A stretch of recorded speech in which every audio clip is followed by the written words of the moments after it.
The Dharma Discourses of Cardinal Master Chongsan. Part 2, Dharma Discourses. Chapter 3, on Korea's National Prospects. One day during the 29th year of the One Buddhist era, 10th month, November, 1944, Cardinal Master Chongsan wrote down in literary Chinese a stanza from an ancient poem, and said, "These are the future prospects of our nation and our order." The passage translates as follows. Mount Ji, when the fog has lifted, appears luxuriant and lofty. The river Jing, even when the wind has stopped, is naturally still rippled. Lament not that spring has passed and the flowery things have all faded. Farther down the stream, there will be another season for harvesting the lotus's seeds. 2 In July of the following year, cyclical year Uryu, 1945, the Master visited Pusan and wrote the following passage in literary Chinese and hung it in the Dharma Hall of Chor-Yang Temple, ground of the mutually life-giving fourfold grace/site where the three jewels are enshrined. Then, he prayed for the tranquility of the times. 3 One day a follower asked, during the March 1st independence movement, cyclical year Kimi, 1919, did the founding master say anything special about the times? The master replied, he said, "This shout is calling out for the great opening. Let us hurry to finish up the levee project and perform our prayers." 4 After Korea was liberated from Japanese colonial rule on August 15, 1945, the master expressed his views on founding a new state in his pamphlet on founding a state, Kongaknon. Since August 15, 1945, I have heard the declarations of various leaders and examined their methods of leadership, and have also broadly observed the changes in the public sentiment. At some moments, I was happy, at other moments, I was concerned, and at still other moments, thoughts of possible courses of action naturally occurred to me. Hence, I have briefly recorded aspects of these thoughts that occurred naturally to me and titled it On Founding a State. Its gist is to take the spirit as its root, government and education as its trunk, national defense, construction, and the economy as its branches and leaves, and to attain the fruits through the way of advancement, so as to cultivate well in perpetuity a deep-rooted national power. 5 Regarding the spirit of building a new state, the Master said, what is foremost regarding the spirit of founding a new state is the unity of our minds. In all cases, it is an indubitable law, united we're strong, but divided we're weak, united we flourish, but divided we fall. What chance do we have of establishing a perfect and robust nation through a process of founding a state, a great task that will leave its mark over numberless years, unless it is rooted initially in this unity of our minds? Hence, state building must have unity as its basis. Unity is attained through our mind grounds being radiant, and this radiance is attained by overcoming the hindrances that lie deep within each person's heart. Those hindrances are caused by many things: the absence of a spirit of harmony because of clinging to one's own viewpoint and not accepting the perspective of the middle way, a lack of respect for one's opponents by being ensnared in fame and ego, ignoring just causes and right doctrines by being enticed by burning political ambitions, disturbing the minds of the masses by stirring up jealousies and disputes and by employing manipulative tactics, a lack of objective critical ability because of a failure to distinguish between what is primary and secondary in specific matters and because of being enticed by partisan passions, an inability to attain a spirit of grand accord because of regionalism and factionalism, lacking the magnanimity to embrace a wide spectrum of differences by reviving private feuds and old resentments and instead indulging in exposing others' minor faults, a lukewarm spirit of national independence because of gaining precedence to self-interest and greed, an inability to respect the sincere intent of true patriots, a lack of self-reflection regarding one's own mind and leaving the responsibility for unity to others. If we were only to overcome all these hindrances, unity will naturally occur. However, if such hindrances still remain in our hearts, then no matter how strongly we advocate unity, it will be difficult actually to attain it. Therefore, the public task of state building lies initially in resolving this basic problem. 6. The Master continued, the second thing regarding the spirit of founding a state is the establishment of self-power.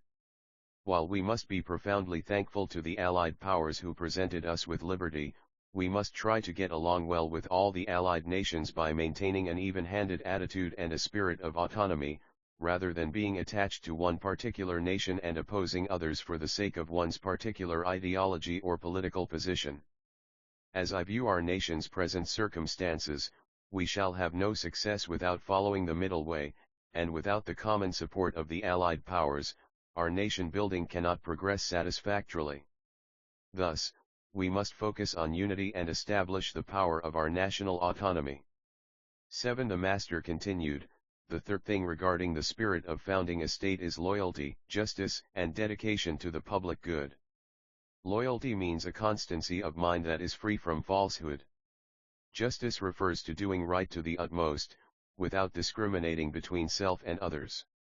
Dedication to the public good means contributing to society and the nation with a mind of loyalty and justice. In whatever age, if the spirit of loyalty and justice is absent in the world, then any enterprise, society, or nation will only be making a deceptive show, and will inevitably come to nothing.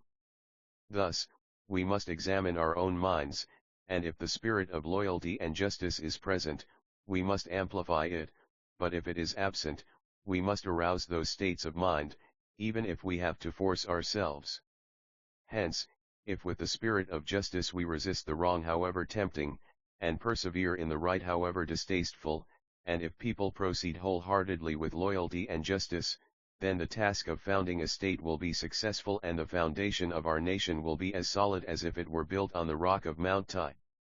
8. The Master continued, the fourth thing regarding the spirit of founding a state is clarity of right relations. In constructing the state, there must be leaders and followers, venerators and venerated. If leaders do not have the authority to lead and followers do not have a willingness to be led, or the venerated have no position for being venerated and those who should be venerating have no intention of doing so, then each person would behave as the boss, which would make orderly government difficult. Wouldn't this subvert nation building? Therefore, even if those who were being led yesterday assume a leadership position today, we must readily receive their leadership. In the same manner, if those who lead today stand in the position to be led tomorrow, then they must readily accept others' leadership. As for veneration, if the right person at the right time assumes a position that deserves veneration, one should give that person veneration appropriate to the case, transcending far and near, intimate and distant, or the sameness or difference of ideologies, and thus progress together by cooperating with him. I believe this is the correct path for a civilized people's nation building.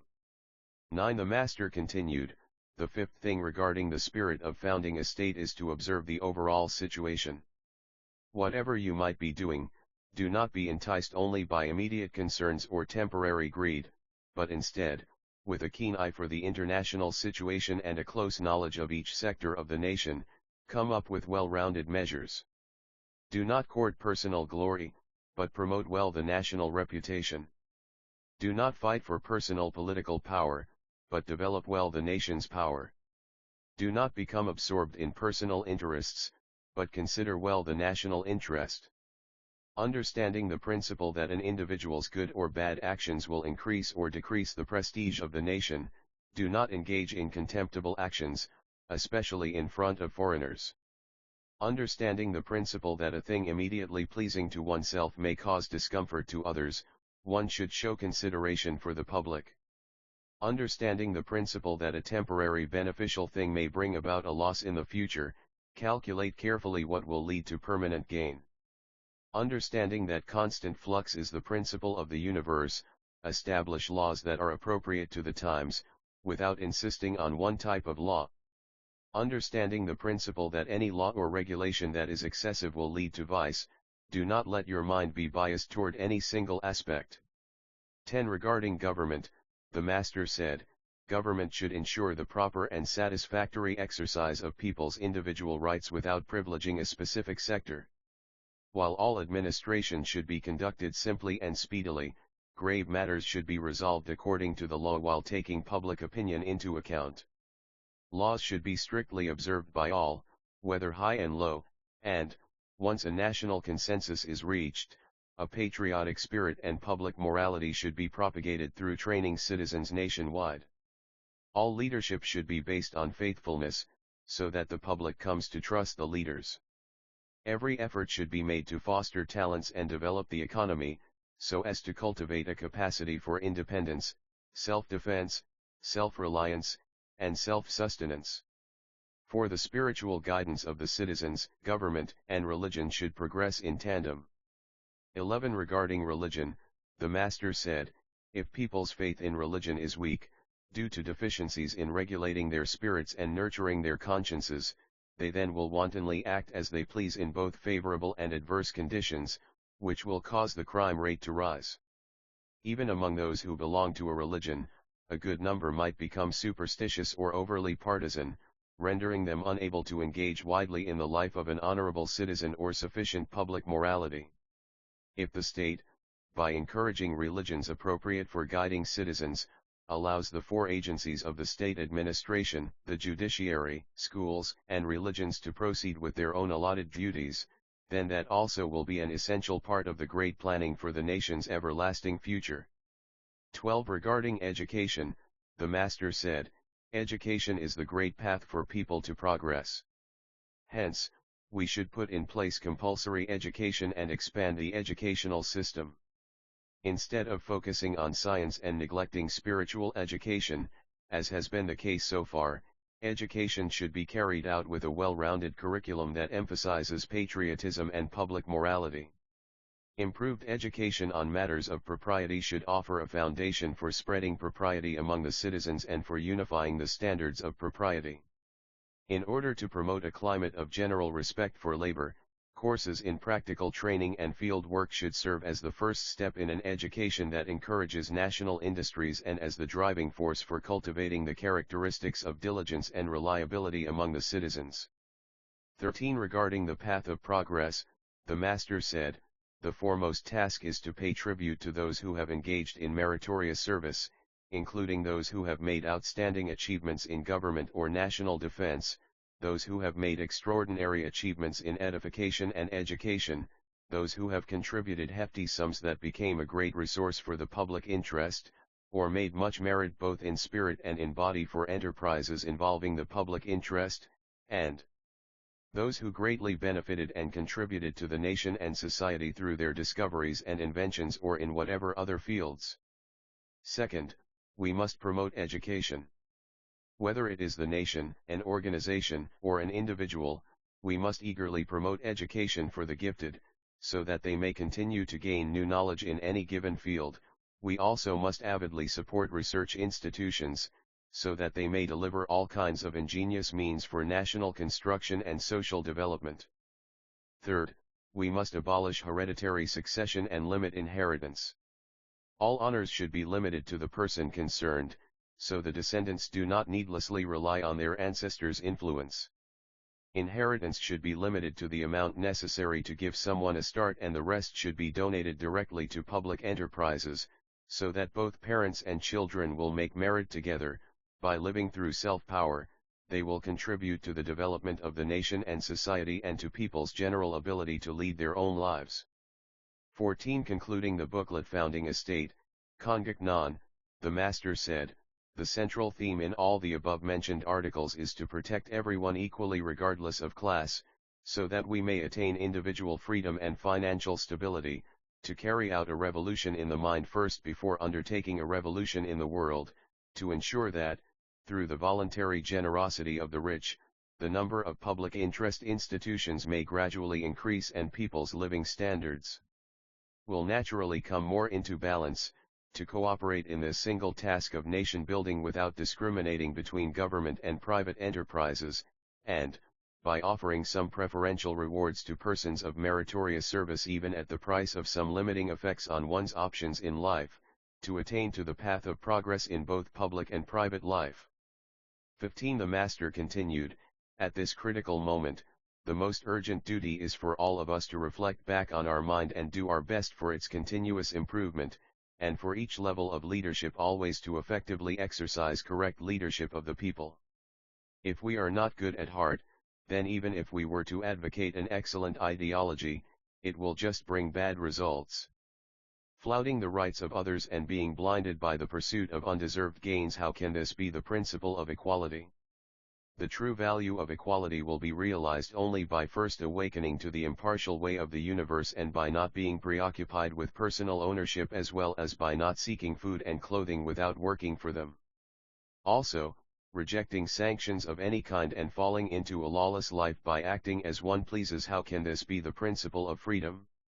The value of true freedom will be realized only by first bringing each individual's mind to a level consistent with public morality or a regulated life, and by not infringing on or restraining others' just opinions and just liberties. 16. The Master said further, if we examine the state of public sentiment these days, we often find that people presume they are contributing to nation building even as they create a storm in the midst of calm by needlessly stirring up popular passions or by treating their fellow countrymen like enemies. However, true nation building manifests its potential by calming even the storms that are already raging and by changing even old enmities into beneficent relations, so that true power is attained by people of all classes holding hands and collaborating with one mind. If the proper order is preserved in the midst of equality and laws and regulations are respected in the midst of freedom, and if the rich or the poor, officials or the people, perform their respective roles and bring their hearts together, the task of building a new state will naturally be realized. Only after the successful founding of the state will ideology, equality, freedom, and rights have any meaning, and only then shall we be able to enjoy our happiness on our own. By putting down the small self and asserting the great self, small self and great self will both be saved. However, if the great self is put down and the small self is asserted, then both will perish. 17. The Master said, material things have roots and branches, human affairs have ends and beginnings. Only after understanding what comes first and what comes later can state building follow the proper course. Only after domestic unity is achieved will we gain international trust, only after international trust is gained will we achieve success in international diplomacy, only after international diplomacy is successful will national sovereignty be won. Only after national sovereignty is won will we have real equality and freedom. If those who hope for equality and freedom destroy national unity, then that would be like wanting to live but voluntarily committing suicide. 18. The Master said, if the mind is impure, even the greatest ideology will be contaminated, if the essence of an undertaking is flawed, even the best effort will be wasted. He then said, those who propagandize for themselves inordinately and target others with devious attacks may stir up temporary public sentiment but will ultimately never be successful.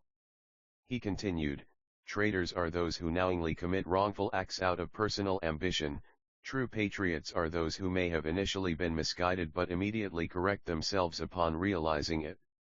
19. The Master said, those who act recklessly without understanding the grand purpose lead worthless lives even while they are alive, and when they die, their deaths are worthless. He said again, those who compromise their consciences by going along with circumstances may appear to gain temporary security, but they will not avoid perpetual ignominy. He said further, those who advocate the public interest outwardly but seek personal benefit inwardly, all their words become lies, and all their actions fraudulent. 20. The Master said, human conflicts start with ideological differences, next move on to power struggles, and then next to a war of hatred, ultimately resulting in senseless fighting, which brings unnecessary harm to the public.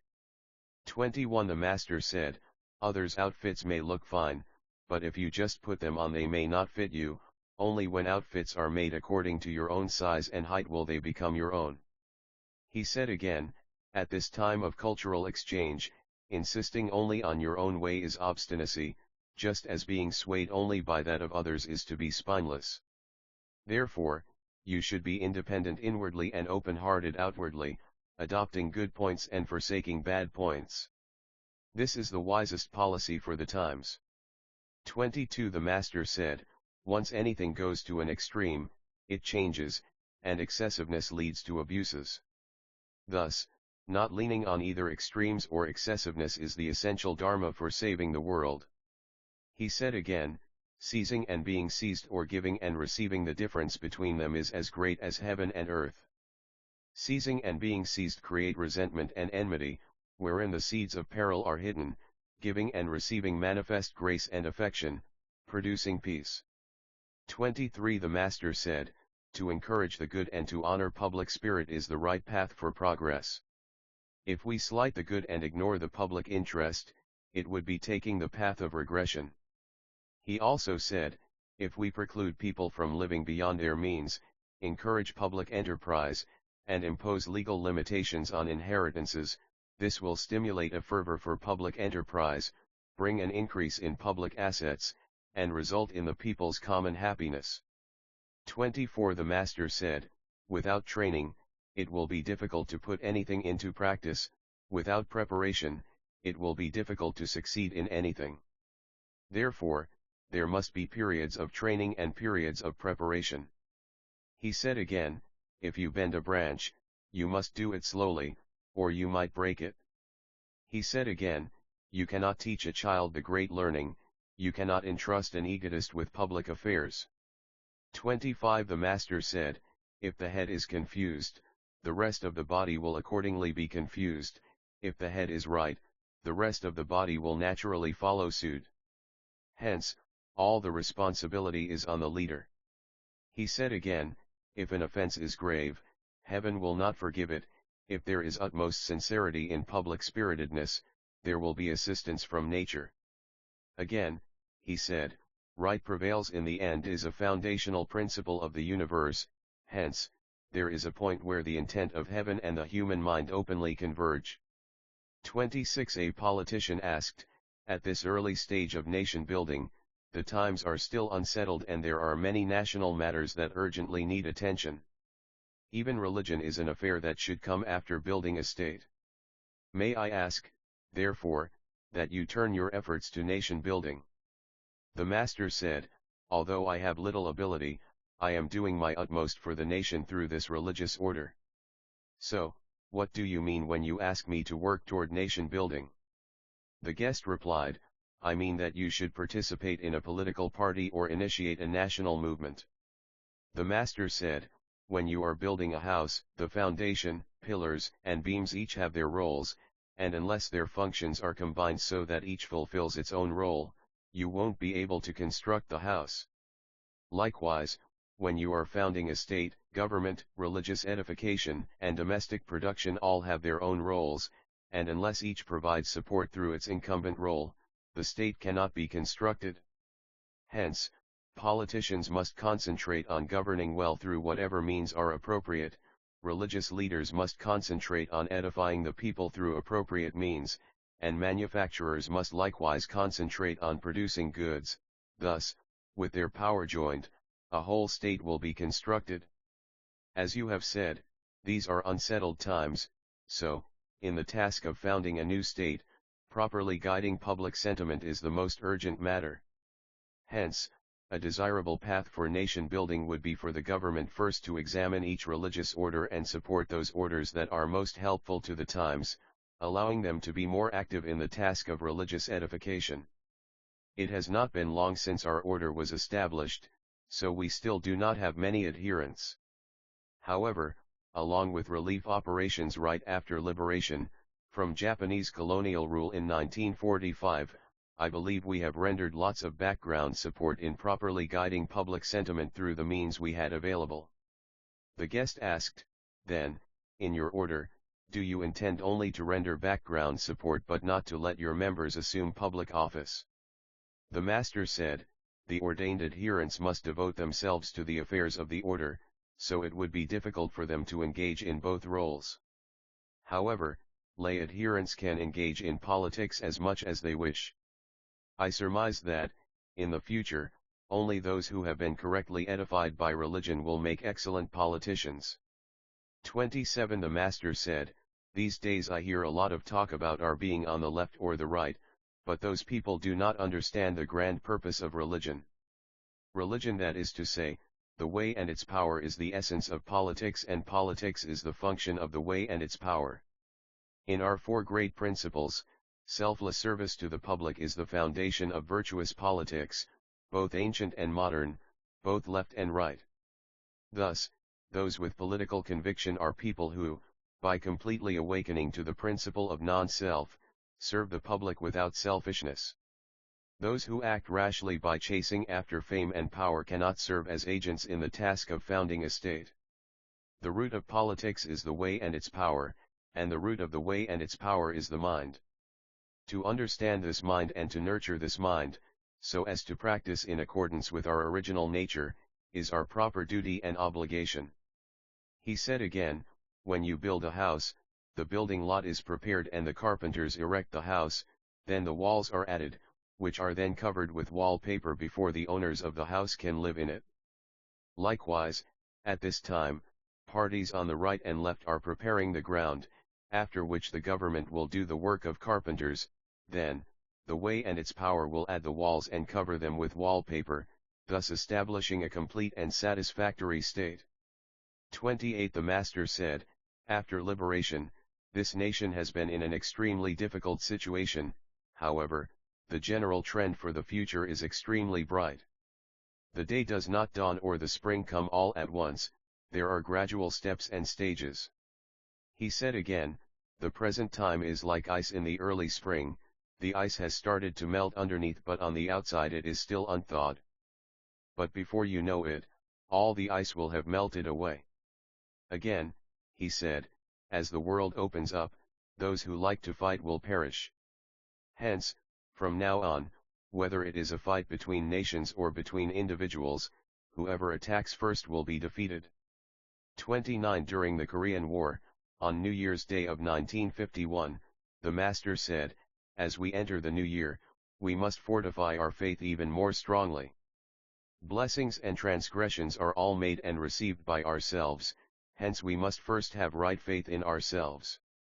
The void is soundless and odorless, but it has such awesome power that it can be neither deceived nor denied. Have full faith in and reverence for this truth.